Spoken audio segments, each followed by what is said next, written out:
Hola, un saludo. Este es el portafolio dinámico del curso Seminario Teorías y Enfoques Modernos de la Educación como parte del plan de estudios del doctorado en Ciencias de la Educación. En este curso se plantearon varios objetivos, desde analizar los fundamentos teóricos y epistemológicos que sustentan la educación hasta el día de hoy, así como evaluar críticamente los cambios que se han dado en los sistemas educativos y, por supuesto, generar un profundo análisis por parte de los participantes del curso. El curso tiene 6 objetivos específicos que van desde revisar los principios axiológicos, discutir el impacto de los diversos enfoques modernos de educación, así como los cambios personales que se han dado a nivel profesional y también en los docentes. Y todo esto desde una parte histórica, hemos revisado aspectos filosóficos hasta llegar puramente a lo que es ya la parte de reflexión acerca de los nuevos paradigmas con respecto a los sistemas educativos. Dentro de las estrategias de evaluación del curso, básicamente nos organizamos en exposiciones, cada sesión sincrónica. También tuvimos foros de temas contemporáneos a través de la herramienta del chat que teníamos en WhatsApp, lecturas individuales por parte de los estudiantes, un proyecto personal que basado en un libro que se asignó a cada estudiante, hicimos una exposición y también preparamos un ensayo. Como parte de estos recursos, al ser un curso virtual, incursionamos en la elaboración de algunos videos, algunos de manera incipiente, otros con un poquito más de experiencia, pero al final, digamos que todos sacamos provecho de esta herramienta. En mi caso particular, yo hice un canal en YouTube que lo denominé Bitácora del Doctorado y ahí pues ido cargando los principales videos que hemos realizado en este curso. Y todo esto se sistematiza en una estrategia que se llama portafolio, que es el que les estoy compartiendo. Y en este portafolio vamos a compartir qué aprendí, cómo lo aprendimos, que aquí básicamente lo estoy resumiendo para todas las semanas, y aspectos de mejora dentro del curso. Con respecto a las primeras 3 semanas, esa parte del portafolio yo ya lo había hecho. Fue un video, voy a mostrarles unos segundos rápidamente acerca de qué se trataba ese video.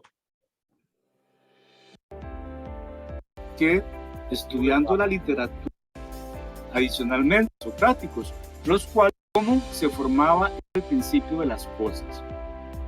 A modo de ejemplo, Tales de Mileto consideraba que el principio del universo era el agua. Por su parte, Parménides consideraba que era el mismo ser, y así sucesivamente. Obviamente, por tiempo no vamos a observar todo el video y pasamos entonces a el portafolio de la semana 4 y 5, que ya esto fue en septiembre. Acá recogí algunas imágenes del chat que les quiero compartir. Ahí está la profe, muy contenta, celebrando el Día de la Independencia. Quizás esto no lo profundizamos en análisis, pero realmente nuestra independencia y la democracia que vive en Costa Rica tiene su génesis literalmente miles de años atrás, cuando muchos filósofos empezaron a transformar el pensamiento de la humanidad y conforme fue surgiendo la polis, perdón, y cómo se fueron cambiando los sistemas económicos y políticos. También es que...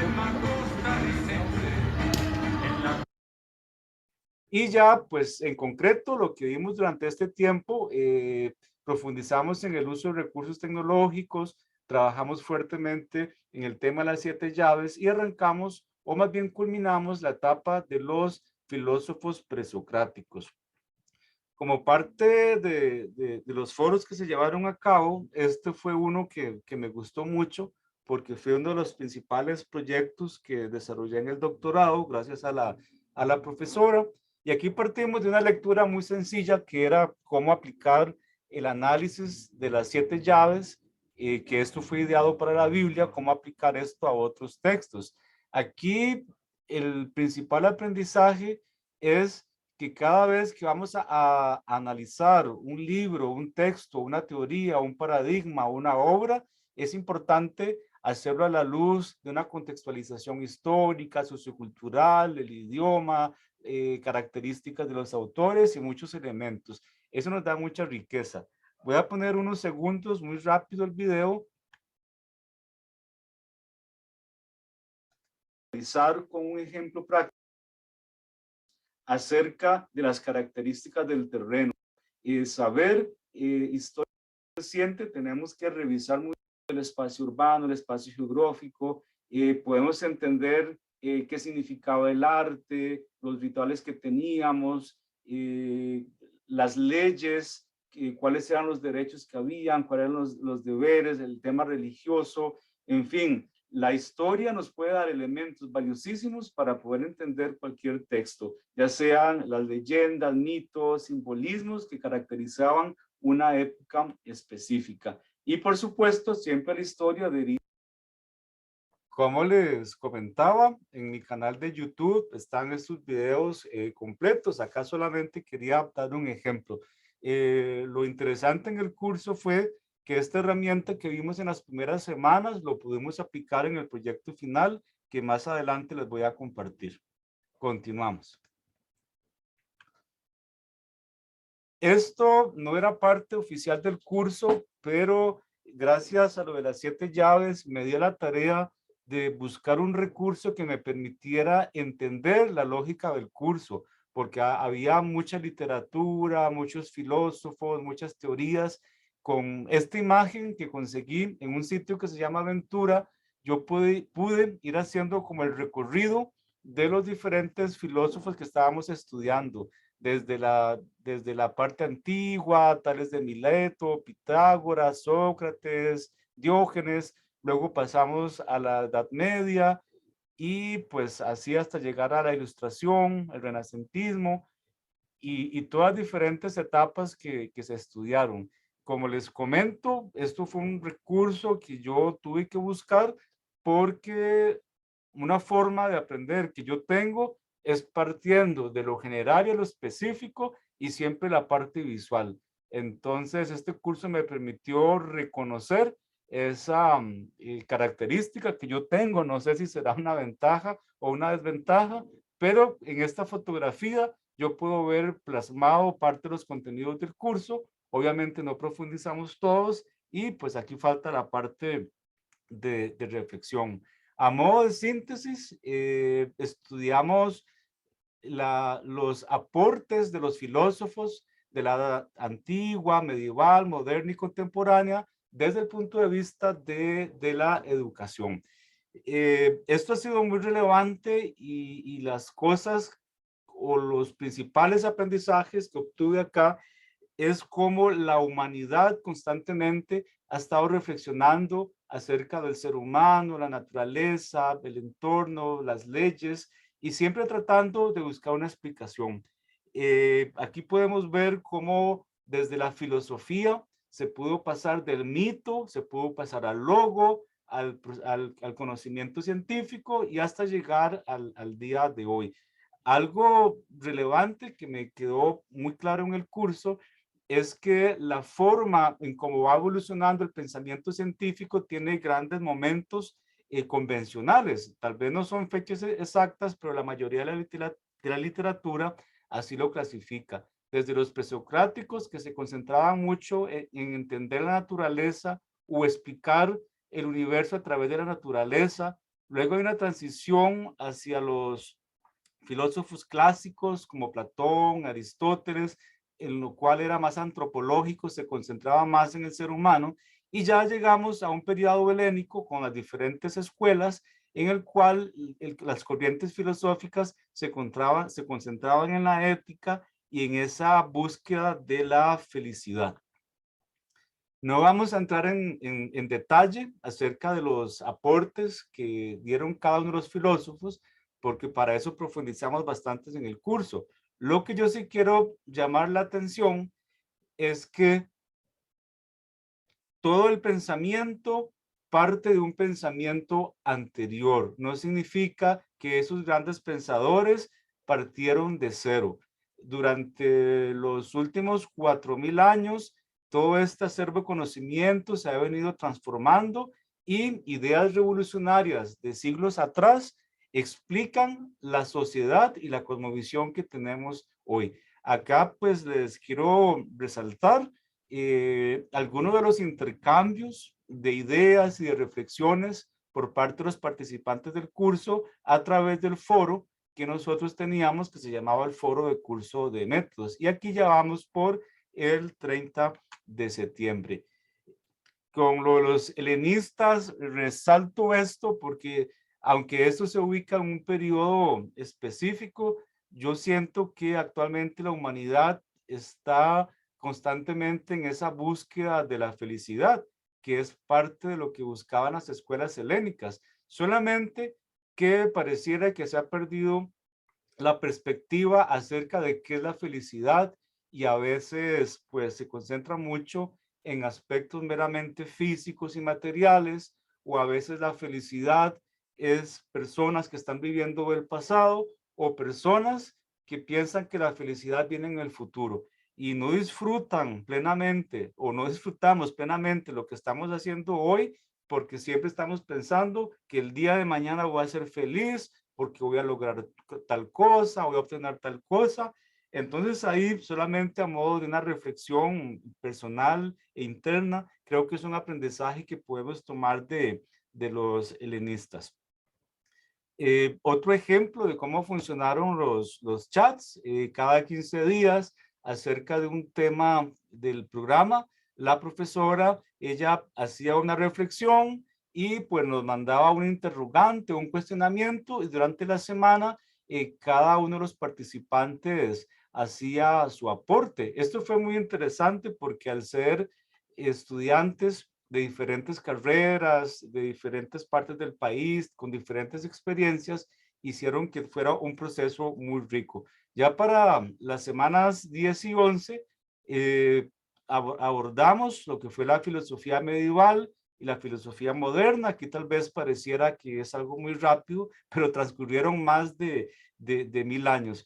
Una reflexión que hicimos, o por lo menos que yo hice, 20 años atrás, yo no tenía interés en la filosofía. Ahora, en este curso, se despertó en mí un deseo de saber más por la filosofía, porque yo tenía una visión totalmente errada. Creo que, lástima, eso es parte de las cosas que no me gustó. Creo que es muy poco tiempo que tenemos en este curso para poder profundizar y analizar más acerca de los aportes de cada filósofo, de cada movimiento, porque nada más estudiamos los más importantes y los que están más relacionados con lo que son los sistemas de educación o los procesos de enseñanza-aprendizaje. Yo creo que esto prácticamente podría ser casi que 2 cursos o 3 cursos, pero bueno, lo importante es que es un abrebocas para que nosotros como futuros doctorantes, a la hora de hacer un análisis, un planteamiento, saber que podemos recurrir a la filosofía en diferentes épocas para poder entender o explicar algunos fenómenos. Y luego, para cerrar con broche de oro, las últimas 3 semanas del curso nos enfocamos a lo que son los enfoques modernos de la educación. Acá hay un error, dice ecuación, pero es educación. Para ello lo hicimos a través del proyecto personal, en el cual se asignó un libro contemporáneo sobre enfoques modernos de la educación a cada estudiante, y a partir de cada libro hicimos una conferencia y un ensayo. Esto ejercicio de leer, preparar conferencia, elaborar ensayo y hacer el intercambio realmente nos permitió profundizar y compartir ideas acerca de los enfoques modernos de la educación. A grosso modo, a mí me correspondió un libro que se llama Cómo aprende el cerebro, las claves de la educación. A cargo, el libro es de Sarah Jane y de esta autora que es Jutta Fried. Ambas son especialistas en neurociencia y otras ramas relacionadas con el estudio del cerebro. Aquí nuevamente aplicamos lo de las 7 llaves y una anécdota. una noche antes yo tenía lista mi conferencia, apliqué las 7 llaves y me di cuenta que el libro que yo tenía, aunque es 2011, la versión original era del 2005. Y como el libro recogía las últimas investigaciones de neurociencia sobre los últimos 20 años, pues horas antes de exponer tuve que correr a actualizar la información con los recursos que tenemos en Internet, porque si no, le iba a compartir a mis compañeros y compañeras una visión que tenía pues ya más de 15 años. Pero bueno, lo importante es que la tarea se sacó. En resumen, el cerebro es un sistema maravilloso, complejo, que ha sido estudiado por décadas de diferentes disciplinas y hay una relación directa de cómo, aquí más bien nos preguntamos, ¿por qué estudiar el cerebro en el campo de la educación? Bueno, por un aspecto muy relevante. Entender cómo funciona el cerebro nos permite saber cómo aprenden las personas en diferentes edades. Y si logramos esto desde el punto de vista biológico, psicológico, cultural y social, podemos transformar las estrategias educativas y podemos incidir en la elaboración de programas, de tal forma que las personas puedan aprender de acuerdo a sus necesidades particulares y de acuerdo a sus edades. En resumen, eh, desde que nacemos los seres humanos, nuestro cerebro está prácticamente desarrollado. A nivel de la primera infancia hay una mayor cantidad de conexiones en el cerebro y esto es algo de sobrevivencia porque nos permite tener más habilidades para el lenguaje, para reconocer rostros, etcétera. Pero estas conexiones empiezan a desaparecer y se puede hacer una comparación. Un cerebro es como una semilla, tiene un gen, pero requiere un entorno para crecer. Ese entorno es la cultura, los estímulos externos que tenemos.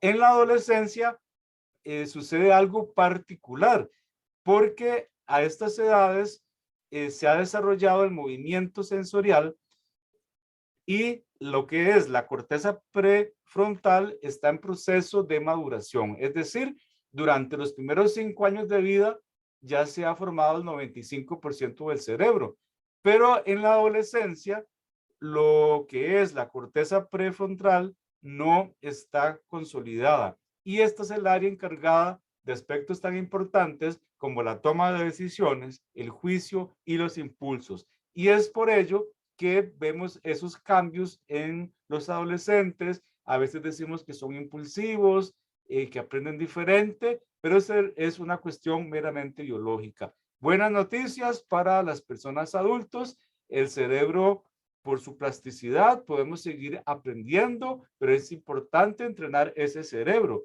A veces podemos notar que aprendemos tal vez más lento que los niños, pero lo que sucede es que estamos dedicando muy poco tiempo para el aprendizaje. Si nosotros fuésemos más disciplinados y si dedicáramos más tiempo para aprender un nuevo idioma o a tocar un instrumento musical o alguna habilidad, la plasticidad de nuestro cerebro lo permitiría.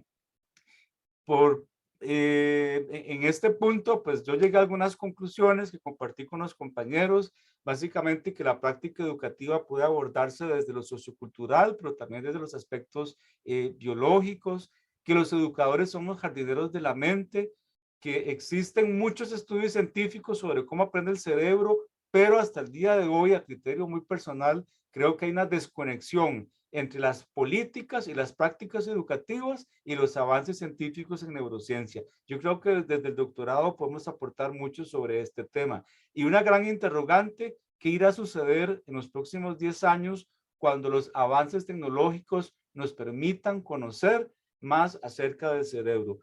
Por parte de mis compañeros también se han expuesto libros muy interesantes. Esto fue como la cereza del pastel porque arrancamos el curso estudiando corrientes filosóficas y llegamos para finalizar profundizando acerca de cuáles son las tendencias o los paradigmas en lo que son los enfoques modernos de la educación. Esto es, pues, a grosso modo lo que les quería compartir. Agradecer mucho a la doctora Roxana Alfaro Trejos, que fue la facilitadora de este proceso, Y por supuesto a mis compañeras y mis compañeros, que gracias a ellos pudimos disfrutar este espacio y aprender mucho. Y ahora pues vamos con mucha energía para el próximo cuatrimestre. Muchas gracias.